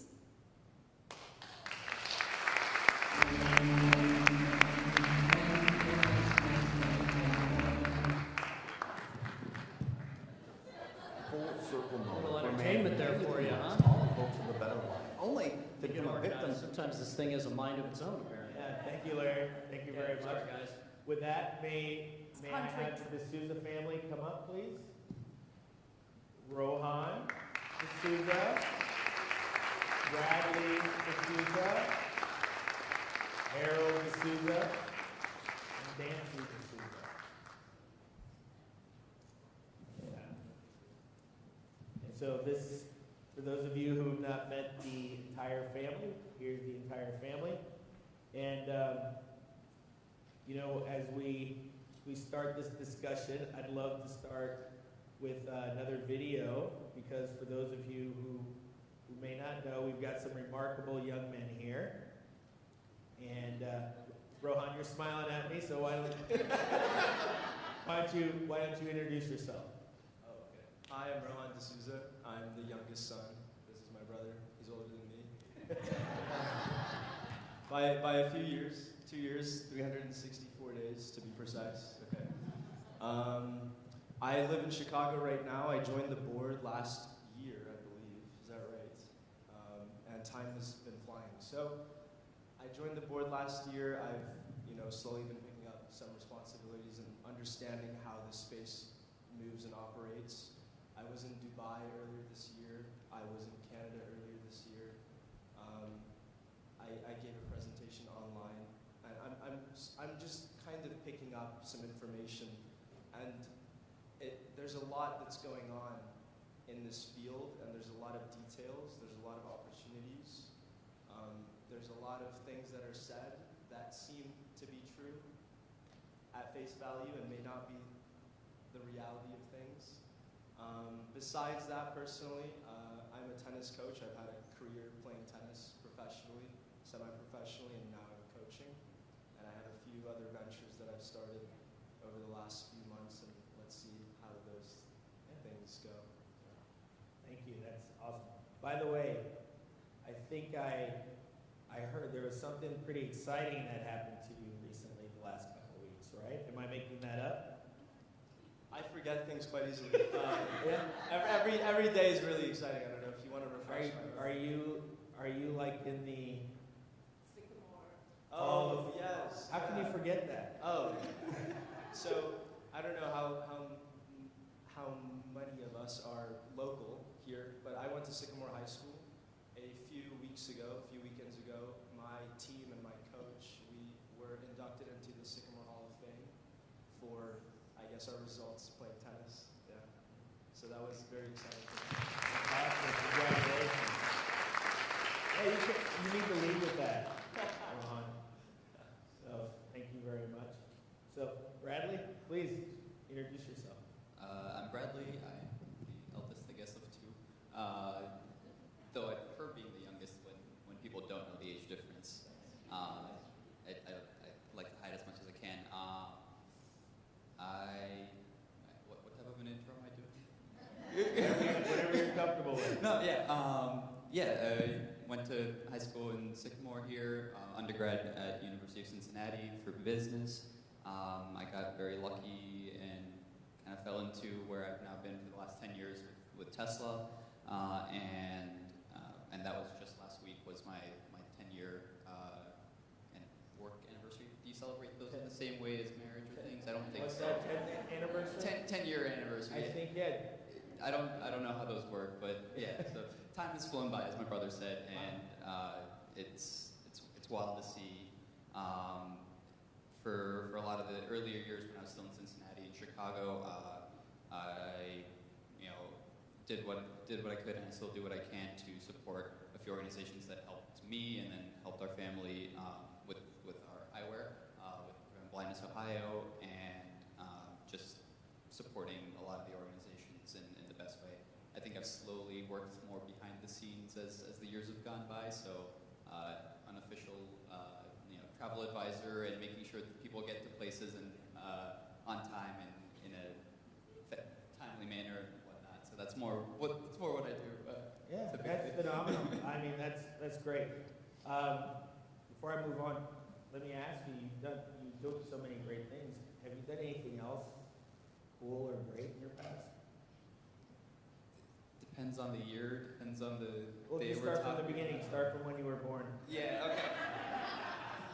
I think the only thing I have from that day that I remember is I've been told I was a very heavy baby, so I was, that's the only thing I've got from that, So, but I'll cue up the... I love that, heavy baby, okay. Yeah. As a parent, we love heavy babies. But I think one of the things I'm really proud of is definitely the video that Larry's going to play here, which was a nice mix of work and what my dad's doing now, and just raising awareness against of human trafficking happening, but then also against it, and trying to save as many people as possible. So I'll let you. Guys, young men, I love your humility and your humble strength. If it were me, I would lead with the video. Play it, Larry. So Larry, please. Share. Trip with a purpose. Two friends drove thousands of miles in a Tesla to raise money and awareness about human trafficking. And in a story you'll see only on 9 on Your Side, anchor Ryan Houston reports they actually set a record doing this. That's exactly right, guys. The friends say if they can save one person from human trafficking, the 5,000-mile trip was worth it. These two hit the open road from California to New York to stop human trafficking. It's an issue Bradley DeSouza and his family knows all about.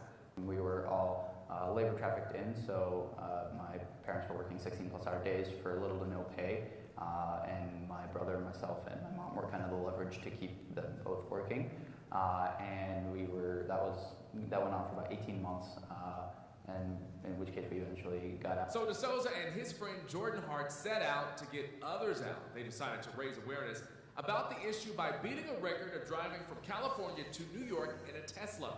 And they recorded the 5,000-mile trip and put it on YouTube. That's roughly the total number of miles we traveled. So we had the car wrapped with decals and pointing people to our website. I think we stopped a total over 40 cities. Logistics during the actual drive were fairly simple. It was pretty rigid in what we were doing, so we would end up driving about 2.5 hours, 3 hours or so. We were stopping for about 20 to 40 minutes, depending on where we were. While we were stopped, stretch our legs, post on social media. They set a new record driving an electric car from Redondo Beach, California to Red Bull Garage in New York City. The pair made it in 51 hours and 47 minutes.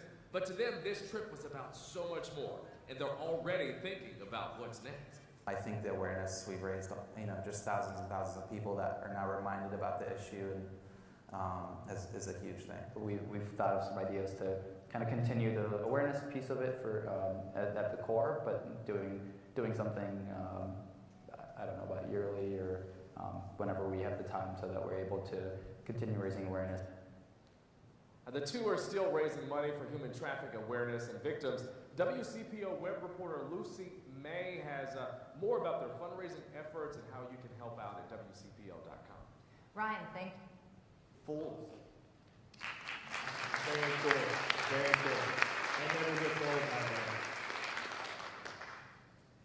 there. Nancy, please share a little bit about yourself, introduce yourself to those that don't know you, please. Should I say I'm a proud mother of these two? Yes, of course. I am biased, of course, but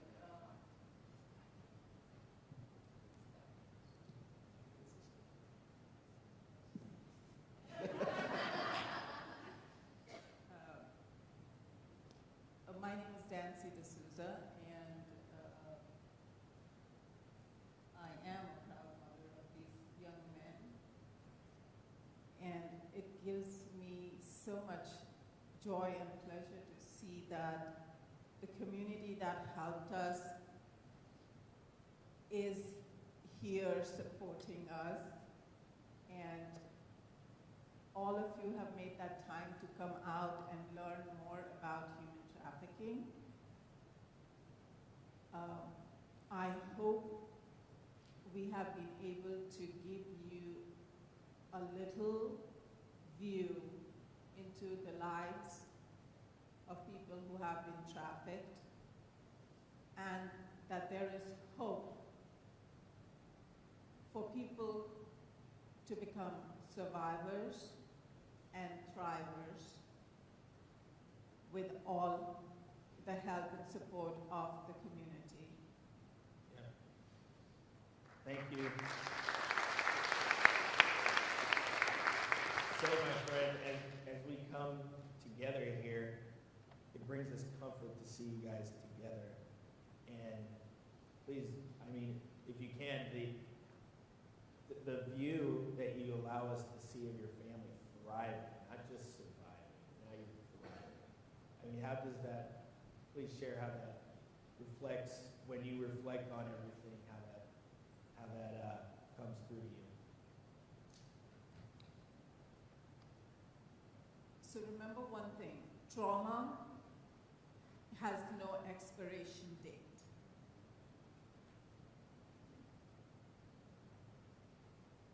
You might meet a person and he may or may not be a part of the human trafficking. And I know for a fact that when my boys were really young, they were really affected by the trauma that we went through. We have surpassed that, but it still exists. And your compassion is required when you deal with any kind of survivors. Thank you. Thank you so much.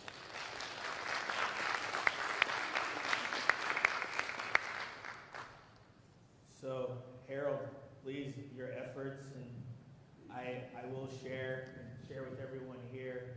It was over the holidays. I think we were having a board meeting, and the board members were, talking about governance and, wishing everybody great holidays. And Harold said, "Hey, by the way, I'd like to have an event," and here we are. All right. So, Harold, please share. I think Dr. Ivan, we had a deal that he was not supposed to ask me any questions today. But but friends, I just I don't know, I just tried to reflect that we all four were born in India, but we all four were raised in America, and there's a probe in India that it takes an entire village to raise a child. But today, I proudly say the Americans have raised the four of us. So thank you very much for doing that.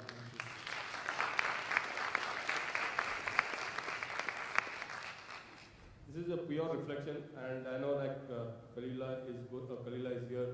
I think Annette Mango, is she here? And Kwame, can you stand please? So, yeah, so I just want to applaud, like, this is my family. And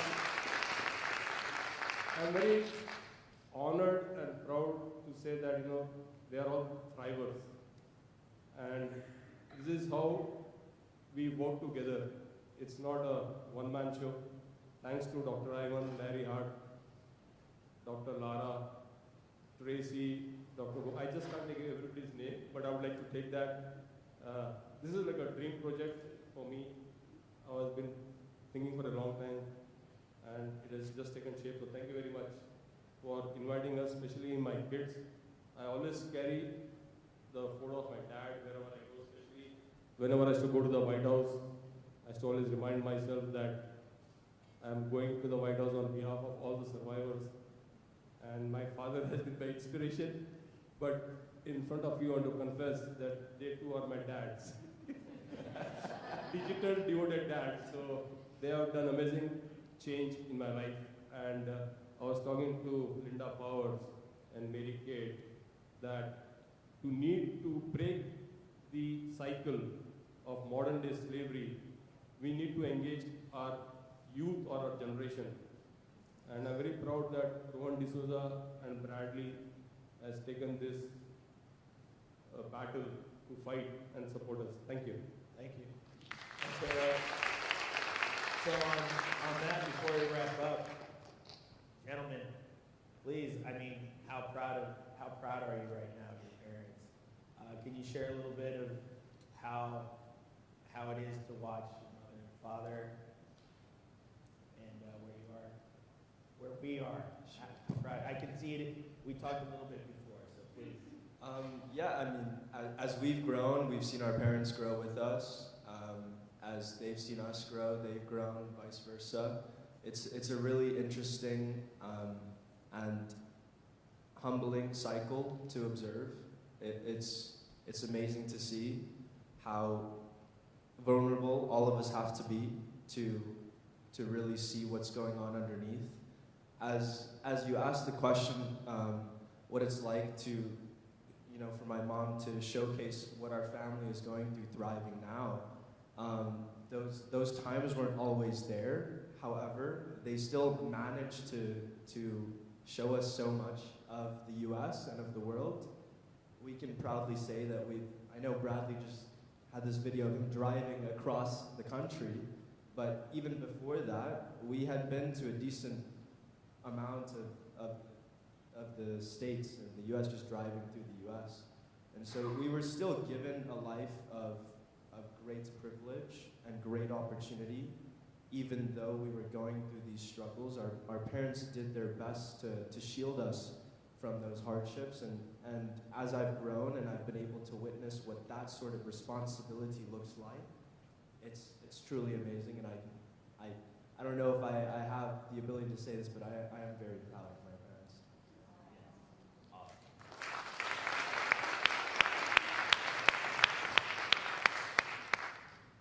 Follow that, but no. Bad jokes are always my way out of most situations. No, but yeah, I think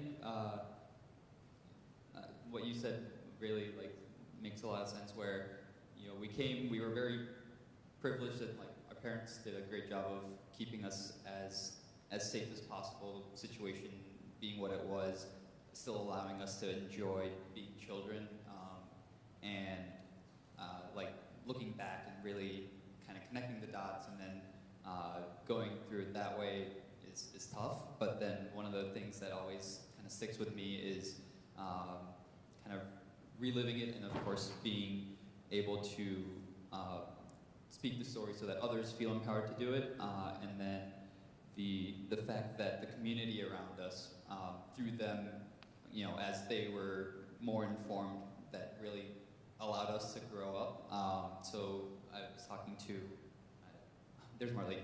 I was talking to Marlene earlier, and one of the things that always really sticks with me is the fact that the community really raised us, both as kids, but then also our entire family, to learn and to show that while there are really bad people in the world, that there is more good, and the community as a whole will always make sure that that prevails, and that for us as immigrants originally, and now all citizens, that we're able to enjoy every aspect that the country here has to offer, from travel to natural beauties across the state. So yeah, always very, very, very proud of the work my dad does, and it's fun to be able to talk about him far, far away in the West Coast, because people don't believe that those things happen, and then getting to share them and share photos of him doing really amazing things is always a fun aspect, because it's not just me. Yeah. I'm glad you said that, because everyone, we met about 4 years ago now, 4.5 years ago, and it became very evident to me that this is truly a family affair. I would come and visit and talk with Harold and discuss Eyes Open International. And I'd sit down at your table, and it wasn't just you and I, it was the family and me. And one would be taking notes, another one would be asking questions. So it's definitely a family affair. So thank you so much for that. Definitely resonates with me.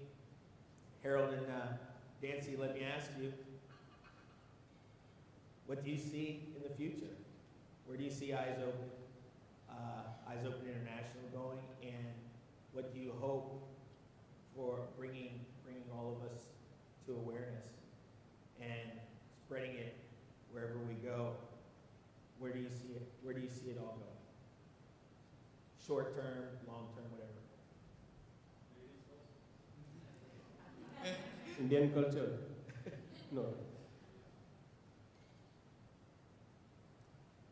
So,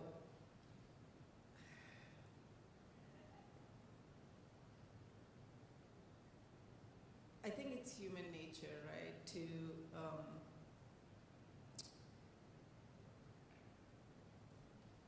want progress, want change, desire to make something better, something more beautiful. And I see that our situation, now that we are out of it, we can help make that happen. We can help bring that change about in our community, in our country, in the world. And maybe it is one thing at a time. Maybe it is a policy change that requires to be done. Maybe it is a male shelter home that we are trying to build.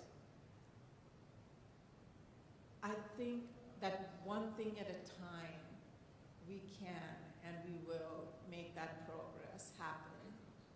And I see our future that much more brighter with that little bit that all of us, if we can contribute together, can make it happen.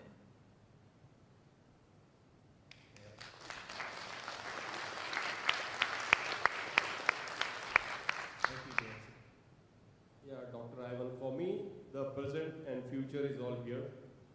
You are the future and present also. I just want to share a small example. When this idea came to me of this conference, November end, and I contacted Linda Dixon at Washington, D.C., Dr. Kalyani Gopal, Linda Powers, and in the blink of an eye, they said yes.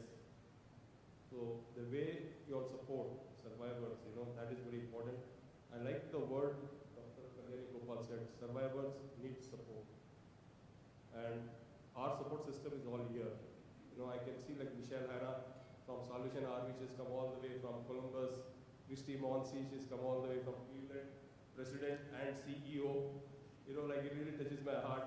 Indian delegates like Deepak Acharya is come from India, his wife, Shastriji, Nayan Joshi, Viraj Kumari, sorry. So Lynn Jerks, our neighbor who's 86 years old, she has been so passionate for the last couple of weeks to come here, And most important, I want to thank Woody and his team. I still have no words, Woody. I want to thank you. The way you are empowering survivors. Kwame has come here, and you can talk to him. He's planning to start a male shelter home. We are all working together on this project. So, Eyes Open International is not my organization. It is here, his organization, it's your organization. It is our organization. I always tell Harold D'Souza is there today, tomorrow I'm dead, but Eyes Open International will continue forever. And God bless America. Thank you. God bless America. Thank you so much. Everybody, we're coming to an end. Just to wrap up, thank you. I invite all of you to visit the 3rd floor. If you haven't been there, there's an exhibit which features Harold, but other stories as well. around human trafficking. So again, I invite you to visit that. I want to thank our vendors who are outside. Please visit them as well. I'm sure you will recognize and be familiar with several of them, if not all of them also. And then keep in mind, Eyes Open International is a nonprofit, and it could not operate without Harold and getting support and donations from the community. So I invite you, I believe there's a QR code on the pamphlets that you receive. For those of you that have Harold's number, please reach out to him. Also, please reach out to the Freedom Center in Woody, however you'd like to contribute or support. I can tell you if we would take all of it, as much as needed. Right? So thank you so much for your support. And with that, I think there's nothing else to say except for ask Larry to come up. What are you pointing at? Harold, do you have anything to say? Absolutely, all the time. Whenever I'm with Dr. Ivan, I never get a chance to speak, which is good also. But yeah, I have something very important thing to say and share, friends. This is a golden opportunity. You all are a pure reflection of what we are here today. So I want to thank, I cannot take everyone's name. Heather is here, all delegates. So thank you, each one of you, Senator, State Representative. I'm so touched they are here. But I would like to invite Tracy to come and share something very important, a pure reflection of what each one of you can do in your own community. I'm not saying that you just support Eyes Open International. You can support Collaborative to End Human Trafficking, which is in Cleveland. They empower survivors. You can support Woody. They have Seeds for Empowerment founder. I'll hand it over to her to the next phase. Thank you.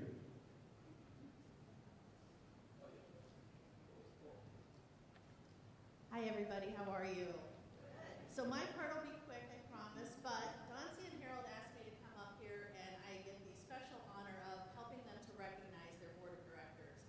And as Harold said earlier, this organization isn't about just him and his family, but it's about everybody in here. And he realizes just how important his board has been to not only getting this event to take place, but for so many other things that they do. So if you would just give us a moment, they'd like to present some tokens of their appreciation to their board members. So board members, as I call your name, if you would come up, you can do a photo with them individually, but please stay up here because Harold and Nancy would like to get a photo with all of the board members together up here with them.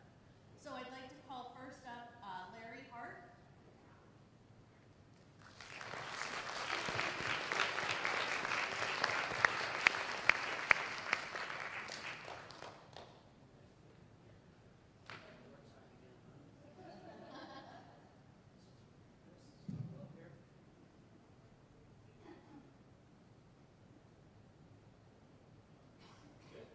Next, I'd like to call up Deepak Achara.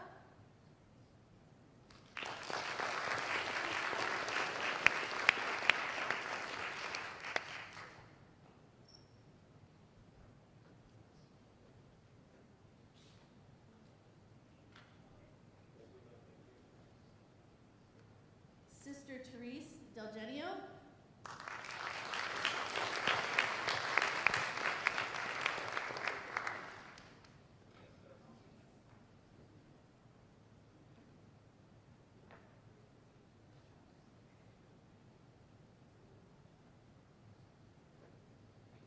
Dr. Ivan Demosthenes.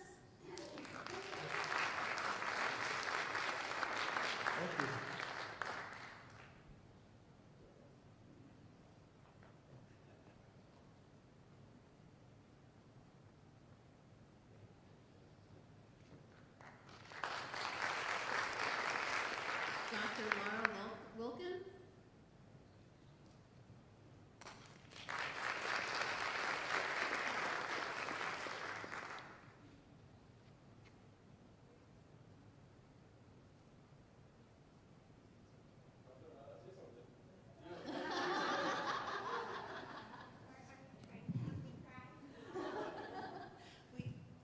all know that I will. I think if there's anything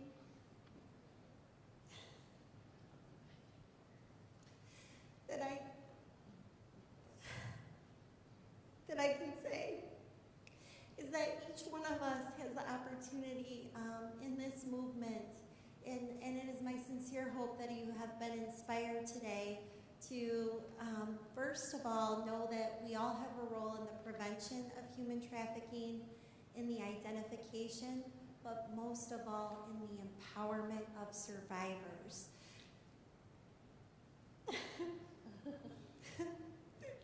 There are many here that are my beautiful friends and also our greatest teachers in this movement. And we can learn so much by just taking the time to hear their stories, to support their mission and their movement. And I encourage each one of you today to support Eyes Open International. Harold and Dancy and their beautiful family are doing great things, and we are so fortunate and blessed to learn from them, from their courage, their perseverance, their compassion, and their heart. And so I'm receiving this award today. We all are, but in all reality, they're the ones that are truly deserving of an award because they teach us so much, and we can't thank you enough. So.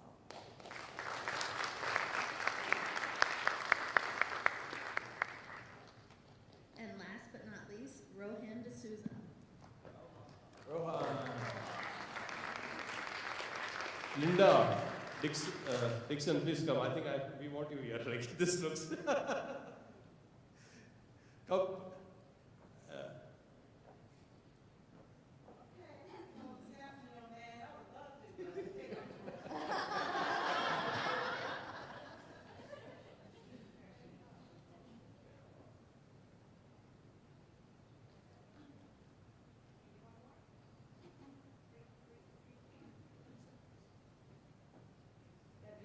Yeah, Tracy, just, where is Larry? I just take 1 minute. I want Dr. Ivan, everyone to just say 1 minute. What inspired them to join Eyes Open International? What inspired them to fight this human trafficking? Because this, we just met. Thank you.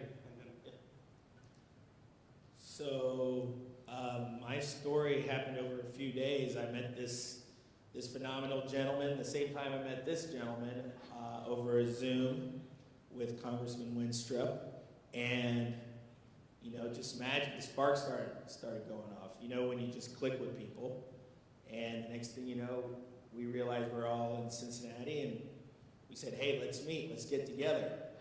And so we got together, and slowly but surely, my friend here started telling us about his story, and I just knew I had to do something. So thank you for bringing me along for the ride. I appreciate it, and I love you, brother. Thank you, Dr. Ivan. This gentleman is very humble. He made all things happen, and he's amazing. God bless you. Your thoughts? My thoughts. Well, when I met Harold, like Ivan said a few years ago, it blew my mind that he only lived 3 miles from me, and his kids went to the same high school that I went to, and that my kids went to. And I thought, the hell kind of world is this? That's still going on? I just had no idea. And then as I've gotten to know Rohan and Bradley and Dancy, we've shared some meals together, and just like all of you when you first heard his story, you've got to be kidding me, here in Cincinnati in this day and age. And yes, how can you not want to be involved in that somehow? And I look forward to the journey. So we're just getting started here. The stuff you kids are doing, Bradley with the Tesla stuff, you with the tennis stuff, Rohan, there's more events coming. It's all about raising awareness on this stuff and how can we help people. That's it. Yes, friends, that's Deepak Acharya. He's come all the way from India. He's on Eyes Open International Board of Directors, and he has done amazing work back in India and still doing. And by the way, he's the president and CEO of IRX. Thank you very much, sir. Your reflections. Thank you, Harold. I'm really privileged that I'm here today with all of you. And we came in contact almost like 2.5 years, 3 years before, when he was having some project with convent school in nearby our factory. And he asked me if you can do something for this school where the orphan girls are there ranging from 5 years to maybe 20 years, and they don't have even simple facility like restrooms. So we sponsored that restroom and we began with our journey. And then he asked me to join the board of directors for EOI for whatever work we can do in India. And I'm happy that after association I learned a lot of things from him, and we have a lot of potentials. And India is a country where a lot of people are facing such issues. They don't know even how to handle such issues. And he is so kind that who are the boys and girls who are coming to US with illegal documents or improper documents. So we are taking him to schools and colleges to see that we can educate these boys and girls properly before they come to a place like US for their big dream. So I think the work which he is doing and his family is amazing, and I hope that this will continue and we will all be getting benefited by this work. Thank you so much. Thank you, Deepak Acharya. We always talk of Mother Teresa, but honest, which is in Calcutta, and we met one Mother Teresa, Therese here. She has played a very big role in our family life, all said and done. We respect you, sister, a lot, and she has done wonders. She is the one who got my event changed from January 18th to May 2nd. Thank you very much. Thank you, Harold, DNC boys. Our community, the Sisters of Notre Dame de Namur, in 2009, adopted a fourfold program we would put all our energies into, and one of them was human trafficking. And I thought that was very strange because that happened in foreign countries, and I had no idea. It was all over the world, all over the United States, and a hotbed in Cincinnati. So as Sister Joan and I became more educated about it, we said, we need much more education and training, and we can't do it alone. And so we got 8 other communities of other religious sisters to join us against human trafficking. And one of the social workers who was training us said, the reality is you are learning the facts, and we did, but you don't know what it's like from the inside. And so they brought Harold and Dancy to a meeting to share their story. And there wasn't a dry eye in the room when we heard the abuse that happened to this family. And in my naivete, I thought, well, they're free now, all's well. But there was so much still needed. It never occurred to us that when they were in captivity, there was no medical care, no dental care, no eyewear. And all those things needed to be done. And it was done because we could offer somebody's name who would be willing to treat or offer a service. And so there are so many ways that all of us can be of help. I still remember hearing that you had company come to your condo shortly after you were freed from the trafficker. And as they were hospitably serving tea, one of the people said, thank you, that's a ton there. Is this a custom in India to just sleep on the floor? And Dancy said, no, it's just because we have no furniture. So there's so many ways that we could be of help if we got in contact with our local resource and they could help us get in touch with a survivor. Thank you for all you hope to do. Thank you very much. Thank you, Board of Directors. I just want to recognize and respect and reward my regional director in India, that's Hriday Rahul. He could not make it for unavoidable circumstances, but he has played a very big role in India, and he's played a very big role in the United States of America. I know a lot of delegates know him. He does coordinate. I want to thank everyone over here who have been present. Once again, thank you very much. I would like to again thank Shastriji Nayan Joshi. Please can you stand up, sir, who has come all the way from India. First visit to the United States of America. And we have Viraj Kumari. They both landed yesterday. So thank you very much. So thank you, Dr. Gopal, Linda Powers, Linda Dixon, everyone. Yeah, So thank you very much. everybody. Looking forward to meeting some of you and shaking hands. And and hopefully look forward to seeing everyone come back next year so we can share some updates and share how we're combating and winning this battle. So travel safely, and those of you that join virtually, thank you again.